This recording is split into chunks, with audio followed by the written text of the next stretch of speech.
Budget ಮೇಲಿನ ಈ ಭಾಷಣಕ್ಕೆ ಅವಕಾಶ ಮಾಡಿಕೊಟ್ಟಿದ್ದಕ್ಕೆ, ಕೊನೆಗೂ ಅವಕಾಶ ಮಾಡಿಕೊಟ್ಟಿದ್ದಕ್ಕೆ ನಾನು ಚೇರಿಗೆ ವಂದನೆಗಳನ್ನು ಸಲ್ಲಿಸ್ತೇನೆ. 3 ದಿನದಿಂದ ಕಾಯ್ಕೊಂತ ಕುಂತಿದ್ದೆ, ಹಂಗ ಇವತ್ತು ಬರ್ತೈತಿ ನಾಳೆ ಬರ್ತದೆ ಅಂತೇಳಿ. ಅಧ್ಯಕ್ಷರು ಬೇಕಂತ ಹೆಂಗಾರ ಮಾಡಿ ಸಂಜೆಗೆ ಕೊಡ್ಬೇಕಂತ ಡಿಸಿಷನ್ ಮಾಡಿದ್ರೇನು ಗೊತ್ತಿಲ್ಲ. ಯಾಕಂದ್ರೆ ಸಂಜೆಗೆ ಕೊಟ್ರೆ ಪೇಪರ್ದಾಗ ಬರುದಿಲ್ಲ, ಪೇಪರ್ದಾಗ ಎಲ್ಲ ಮುಗಿದು ಹೋಗಿರ್ತೈತಿ. ಹಂಗಾಗಿ ನೋಡಿ ಡಿಲೇ ಮಾಡಿ ನಮ್ಗೆ ಕೊಟ್ಟಂಗ ಅಂತ ಹೇಳಿ ಅನ್ಸಾತೈತಿ. ಅಂದ್ರೂ ಕೂಡ ಕೊಟ್ಟಿದ್ದಕ್ಕೆ is deputy leader opposition speaker ಬಗ್ಗೆ ಈ ರೀತಿ ಪ್ರಸ್ತಾಪ ಮಾಡಿ ತಮ್ಮ ಟಿಪ್ಪಣಿ ಮಾಡಿ ಭಾಷಣ ಪ್ರಾರಂಭಿಸೋದು ಸೂಕ್ತನ? ಈ ಸದನದ ಘನತೆ ನೋಡಿ ಸರ್, ನೀವೇ ಹೇಳ್ರಿ ಯಾಕೆ ಡಿಲೇ ಮಾಡ. ನೀವು ನಿಮ್ದು ಏನ್ ಹೇಳುದೈತಿ ಹೇಳ್ರಿ ಬೇಡ. ಅದಕ್ಕೆ ಎಲ್ಲರೂ ಕಾರಣೀಕರ್ತರಿದ್ದೀವಿ, ವಿವೇಚನೆಗೆ ಬಿಟ್ಟಿದ್ದು ಬೆಲ್ಲದವ್ರೆ ಎಲ್ಲರೂ ಕಾರಣೀಕರ್ತರಿದ್ದೀವಿ. ಅದಕ್ಕೆ ತಾವು ಪ್ರಾರಂಭ ಮಾಡಿ.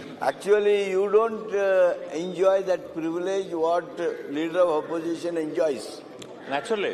ಮತ್ತೆ ಹಂಗಿದ್ದಾಗ ಹಂಗೆ ಟಿಪ್ಪಣಿ ಮಾಡಬೇಡ್ರಿ. ಓಕೆ ಸರ್, ಆಯ್ತು, ತಮ್ಮ ಸಲಹೆ ತೆಗೆದುಕೊಳ್ತೇನೆ. ಮಾನ್ಯ ನಮ್ಮ ವಿರೋಧ ಪಕ್ಷದ ನಾಯಕರಾದ ಅಶೋಕ್ ಅವ್ರಿಗೆ ಕೂಡ ನಾನು ವಂದನೆಗಳನ್ನು ಸಲ್ಲಿಸ್ತೇನೆ. ಯಾಕಂದ್ರೆ ನಮ್ಗೆ ಇದ್ರ ಬಗ್ಗೆ ಸಾಕಷ್ಟು ಸಲಹೆ ಸೂಚನೆ ಕೊಟ್ಟು ಯಾವ ರೀತಿ ಮಾತಾಡ್ಬೇಕು ಹೆಂಗಂತ ಅವ್ರು ನಮ್ಗೆ ಗೈಡ್ ಮಾಡಿದ್ದಾರೆ.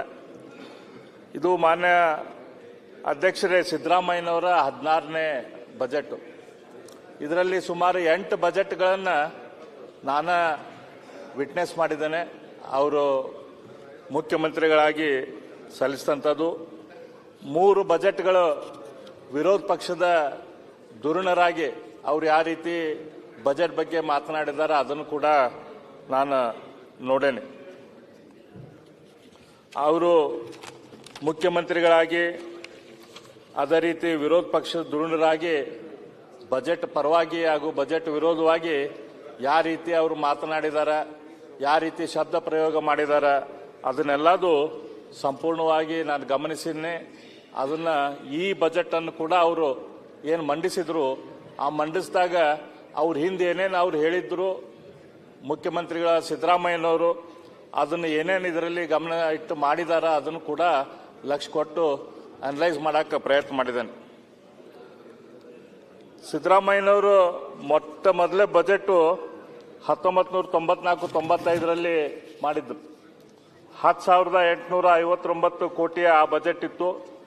ಇವತ್ತು ನಮ್ಮ ರಾಜ್ಯಕ್ಕೆ 4,09,000 ಕೋಟಿಯ ಬಜೆಟ್ ಅನ್ನು ಕೊಟ್ಟಿದ್ದಾರೆ. ಅಂದ್ರೆ ಇವತ್ತು ನಮ್ಮ ರಾಜ್ಯ 4 ಲಕ್ಷ ದಾಟಿದ ಬಜೆಟ್ ದಾಟಿದ ಕೆಲವು ರಾಜ್ಯಗಳಲ್ಲಿ ಒಂದಾಗೈತೆ. ಉತ್ತರ ಪ್ರದೇಶ, ಮಹಾರಾಷ್ಟ್ರ, ತಮಿಳುನಾಡು, ರಾಜಸ್ಥಾನ ಈ ರೀತಿಯ 4 ರಾಜ್ಯಗಳದ್ದು ಬಜೆಟ್ 4 ಲಕ್ಷ ದಾಟ್ತಿತ್ತು. ಆದರೆ ಈ ಸರ್ತೆ ರೆಕಾರ್ಡ್ 4,09,000 ಬಜೆಟ್ ಅನ್ನ ಸಿದ್ದರಾಮಯ್ಯನವರು ಕೊಟ್ಟು ನಮ್ಮ ರಾಜ್ಯ ಕೂಡ ಆ ಲಿಸ್ಟಿಗೆ ಹೋಗುವಂಗ ಮಾಡಿದ್ದಾರೆ.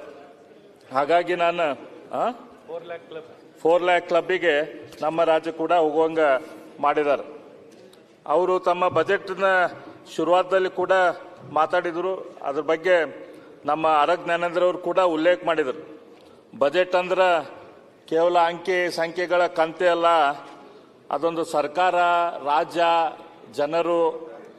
ಜನತೆಯ ಮುಂದೆ ಹಿಂದೆ ಏನಾಗೈತಿ, ಮುಂದೆ ಏನಾಗಬೇಕಾಗೈತಿ ಅಂಥೇಳಿ ಅದನ್ನು ಮುಂದೆ ಇಡುವಂಥ ಒಂದು ಪವಿತ್ರ ಗ್ರಂಥ.